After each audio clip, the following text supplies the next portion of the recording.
today, as promised, I am doing the finance video. So basically going through all of our finances, how we got into debt, why we decided to get into debt, and how we got out of it eventually after like, what, 10, 11 years. It's a long time to be in debt.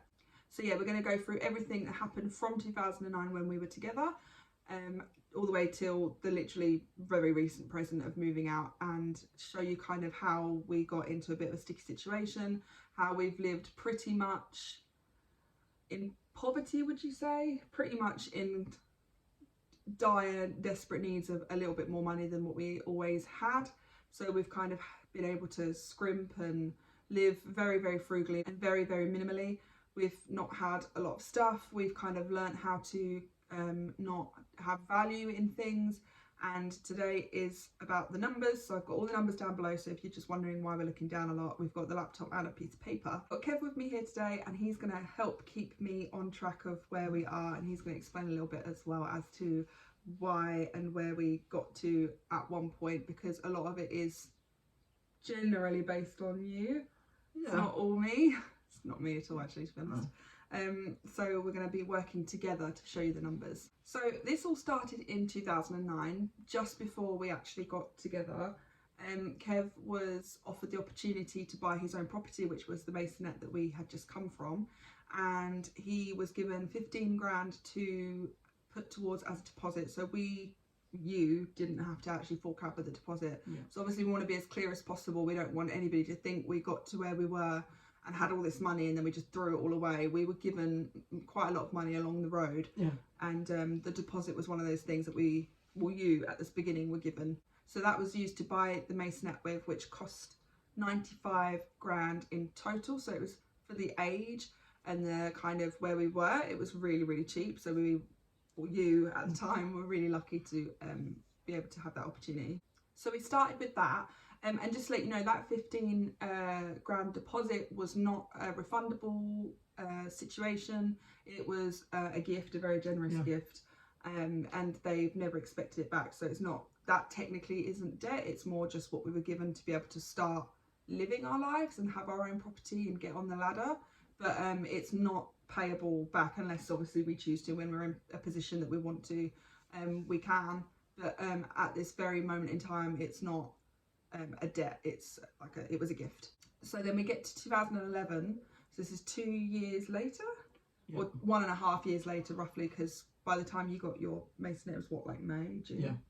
And around that time Kev actually wanted to start his own catering business, which meant that we had to kind of put a bit of money into this business, and we were advised, well, you were advised, to get credit cards to be able to do that. Now, people have their opinions on whether that was a good idea or not. A lot of people say in hindsight it wasn't, but at the time it was probably the only way we knew and were advised to go forward with anyway. And also we were quite naive and young, and we didn't really know what we were doing. Kev was really bad with money. I'm really good with money. Especially, I remember us going to Cornwall. Like, Kev extended his overdraft as well that same year. So he extended his overdraft to the maximum you could, which was what, 1,600 and something? 50 below zero. So we could go nearly 2 grand into debt. I paid for a nice meal in Cornwall. Yeah. But it wasn't worth it though. No. Not £1,600 worth. Not enough, no.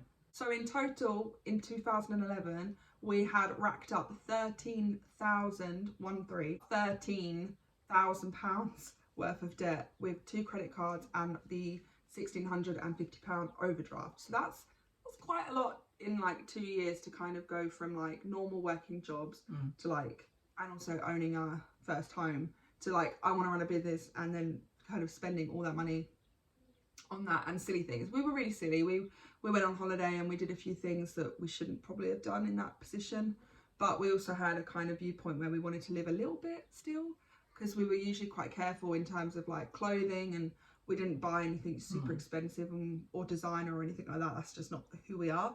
But in terms of like having a good day or going out, we kind of really loved.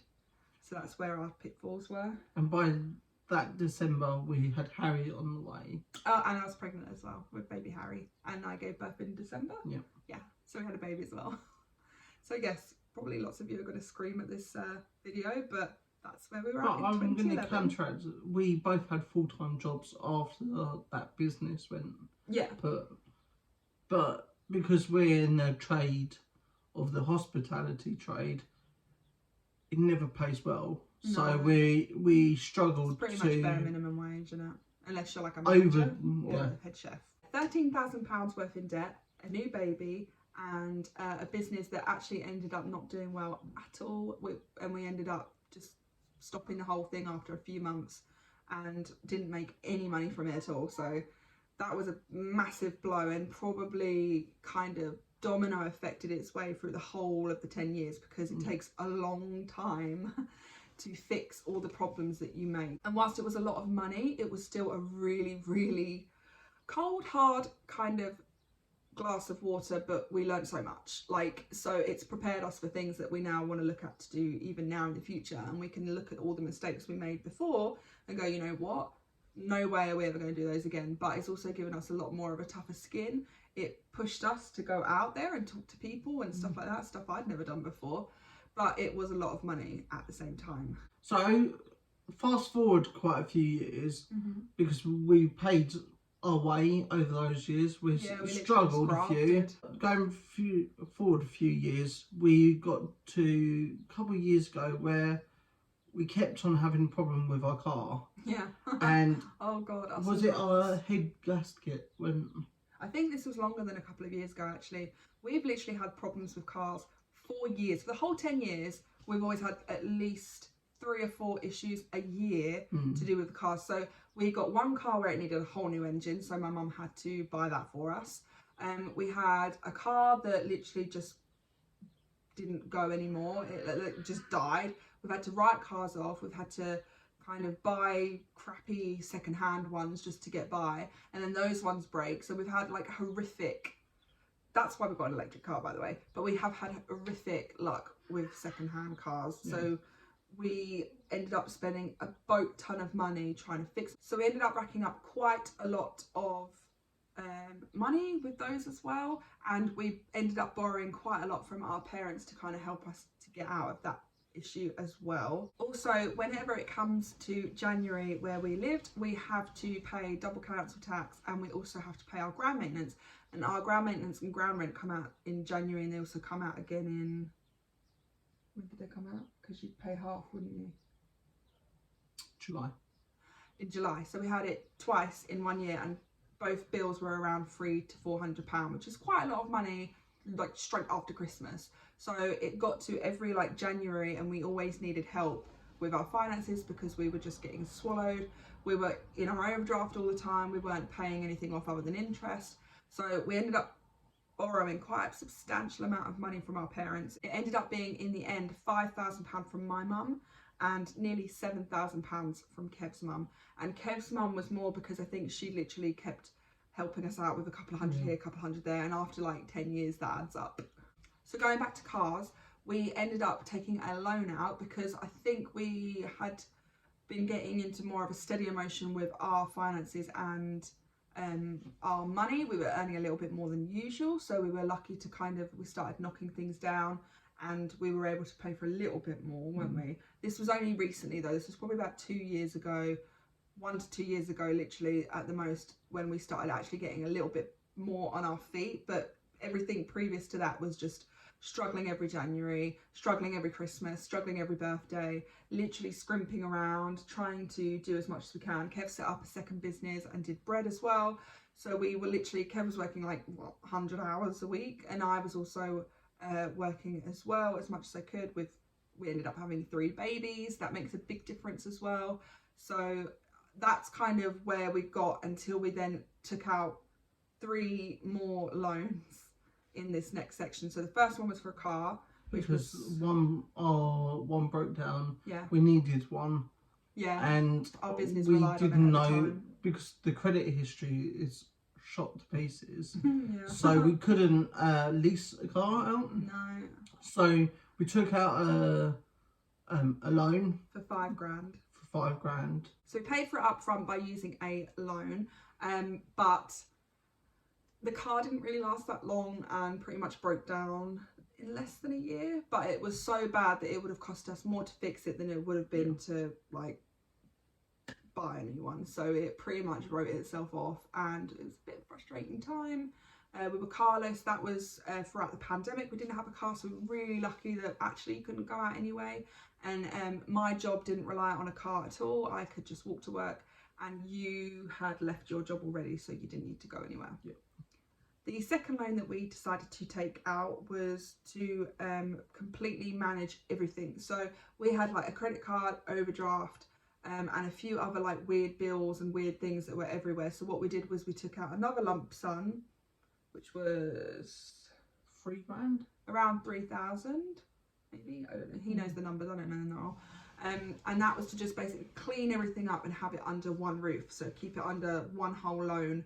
And then we can kind of have it all in one place, whereas all these other little places that are only paying interest, or we're only doing this or we're only doing that, it keeps it all together and stops us having to pay like high interest rates on everything else. So it was a smart decision in the long run, but on top of having two other loans, it kind of, you know, ended up being a lot more, that we ended up being even more in debt than we were in at the beginning. And the last loan we took out was to help us pay a little bit towards our wedding. So we took out a loan for £4,000. Yeah, but I don't think it was just for the wedding. No. I think that was also to probably help with cars and bills and things like that. And like, I think help with the ground maintenance bill again and things like that. We actually did really well with our wedding, and we paid most of it ourselves. The £4,000, I think like a couple of it was used on the wedding itself, just to kind of finalise things, like the bigger things like transport and dress and stuff. But the rest of it was used again, I think, for car stuff and for other bills that were just getting out of control again. If you can hear something in the background, I've got a little person sitting with me who didn't want to go downstairs and play. So if you hear any kind of baby shark sounds or anything like that, he's down there watching it. But we... In Daddy's phone. Yeah, on Daddy's phone. Fast forward to us moving out and obviously being able to pay everybody off. We obviously had to go through all the numbers and work out how much eventually we needed to pay everybody back with. Obviously we've knocked a lot of these bills down quite a bit, like mortgage, like our loans, we paid those off every month. So they were going down slowly, obviously not as quickly as we would have wanted to, but we did knock them back by quite a bit. So we think kind of paying them all back, it was around probably £35,000 that we were in debt by, without a mortgage. Oh yeah, without a mortgage obviously, otherwise it would be in the hundreds. And when we moved, the amount of money we needed to pay back out of our equity was, and I have to look at this one, £22,456.85. Oh, that makes me sick. And that includes our parents, that includes all the loans. It just doesn't include the big chunk that needed to go towards the mortgage. And also that includes like utilities, like paying off, because when you leave your house you have to pay them all off and finish the kind of electrics and the gas. You have to kind of finish it with them. You can't just cut it and go, because you still have to pay for the eventual amount that you were using by the time you left. 22,000, how does that sound? Ouch. Oh, that's so painful. So we sold our house for 139,000, which was, if you look at it, 40 grand profit from when I bought it 11 years ago for 95, which is good. Yeah. And we also really like got that mortgage down quite low. Yes. So we actually ended up doing really well, considering all the issues we'd gone through over 10 years, and came out with £81,593 and 34, your writing's terrible, 34 pence in profit, pure equity. Whatever we could do with it, it was ours. So we had the £81,000, which was pure equity. Out of that 139,000, £53,989 was the mortgage that we needed to then pay off. The solicitor was £1,120. The estate agents was £2,168, which was incredibly deserved after the hard work they've had to be put through. And then we had to buy the management pack, which Kev's mum paid for at the beginning, which we then had to pay her back for, and that was £324, because we had to get that before we started the moving process, and at that time unfortunately we didn't have the money. And then for the office copy entry, it was £15, which sounds more like it for me. And that was all the things that come out when you actually move, things that most people would have to pay for anyway, so solicitors, estate agents and your mortgage. And then everything else, which is the 22,000, was our own personal debt, which we are now fully paid off. Fully paid off. So we are debt free, baby. Woo! As much as that's like an eye-wateringly horrible amount of money, mainly caused by you. Yep. Me. I literally don't even have a credit history, which I suppose isn't great either, because I've never had any debt or any issues on my card. But we have learnt a lot. We have learnt so much. I think I wouldn't have found things like minimalism. I wouldn't have found things to be more eco-conscious and friendly, to be able to reuse stuff. Not in like the more fashionable way, kind of more the like gross way and things that no one wants to really tell you about. But all that kind of stuff came through being in debt and living quite close to the wire. I don't like saying we were in poverty, but I feel like when we went for our numbers one day, I think when we were sitting at our old house, we literally were below the line. So I suppose, yeah, we were living in poverty. You know, secondhand clothing and shoes and things like that, we are so much more grateful that our kind of country and the whole world tries at least a little bit to kind of donate to charity shops so that people like us could clothe our children. Like if you've got 3 kids, it's a lot. And also we were doing something cool for the planet at the same time. I think we learnt to live within our means. Oh, massively. Don't be looking at holidays to Mauritius, because it ain't happening. I feel like we've built up a lot of dreams and a lot of ambitions through it as well. For me personally, I feel like it really forces you in a corner to kind of go like, right, what do you really want? Would you like to go back to a full-time job and grind and work hard for a house? Or would you like to come away from living in a house, which is hopefully what we're going to do, come away from debt, come away from mortgage, and live like your ultimate best life? Like for me personally, I'd love to like be an artist, and I don't think I would have found that if we didn't live in a lot of debt. I think a lot of people, a lot of top business people, they go through horrific debts and horrific business problems that make them almost bankrupt, but they pick themselves up and then they find the one and then they're like millionaires. I'm not saying that would be us, but it could be us. And looking forward, I think things we need to learn is to live with money, because we've not lived with money for 10 years. I think it's never a worry for me. And now we've got quite a bit in the bank. We need to figure out what to do with it, how to store it. Not go and spend needless money. Still basically keep the same principles as what we had before. Just it's more like a little baby nest, like a baby egg. Like we've got to take care of it and not prod on it and rely on it too much, because it's so easy. That's not like the money we came out with in the end after debt was what, 57,000, and it's a lot. But if you were to put it on a house, or you were to buy a car, or you were to do things like that, it's gone. It's really easy to blow that kind of money nowadays in the world we're living in, and it makes me a little bit nervous because I don't really like money that much. I have a bad relationship with it. I'd rather not have it, because if I see the numbers and I see it going down more and more, I get really nervous. But we've put a significant chunk away, around 47,000 it is being put away to never be touched until we absolutely know what we're going to do. And then we've got about a 9,000 to kind of have as a buffer, just to kind of anything we need right now, furniture wise, things like that, we can do and use that money instead. So it kind of separates the two out. But I think we're definitely keeping our like morals. We're definitely keeping what we've learned those years and applying it now. Like I've not gone out and bought like a fancy laptop and an iPad and stuff like that because I can. But we are learning to live again, aren't we? Yeah. Got to learn. Yeah. To actually, as much as we've got to be careful on how much we spend, but also we've got to say, actually, if we want to have that little treat, it still makes my eyes food. water a bit. It does make my eyes water a bit, like, ooh. Like put that butter down. Yeah. We are not spending £3 on artisan butter or like fancy cheese or something like that, which you've just done. Yeah, it's hard. It's hard to break away and be like, hey, relax, you're okay now. But also, you've got way more money now, be careful. It's kind of finding the middle ground. That's the money.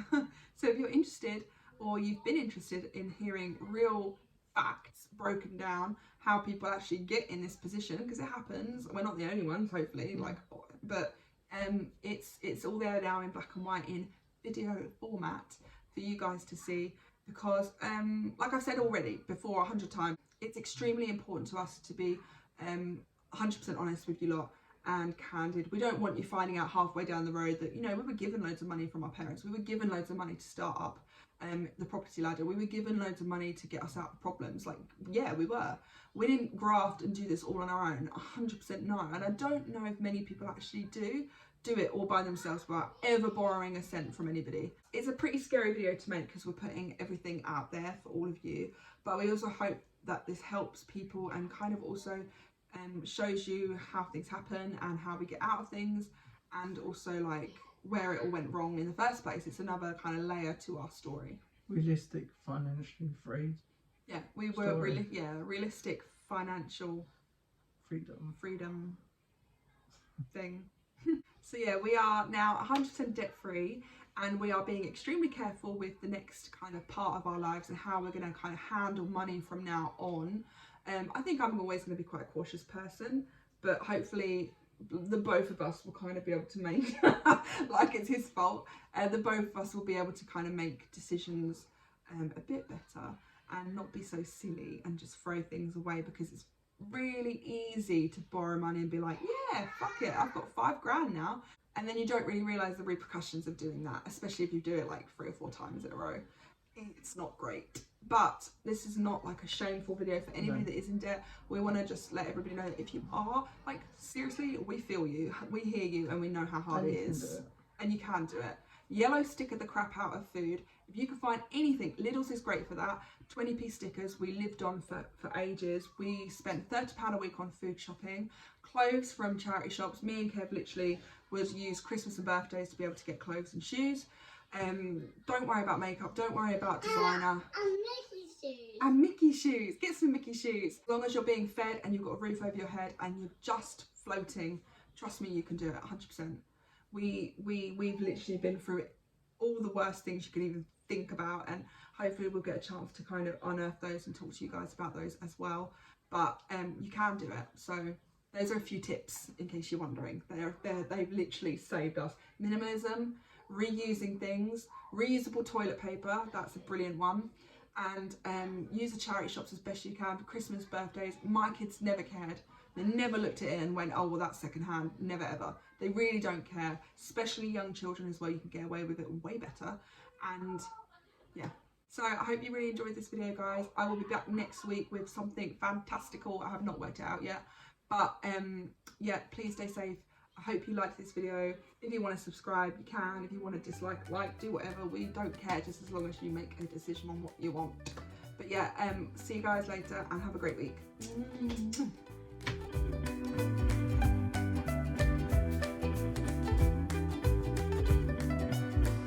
like loads of flies like everywhere.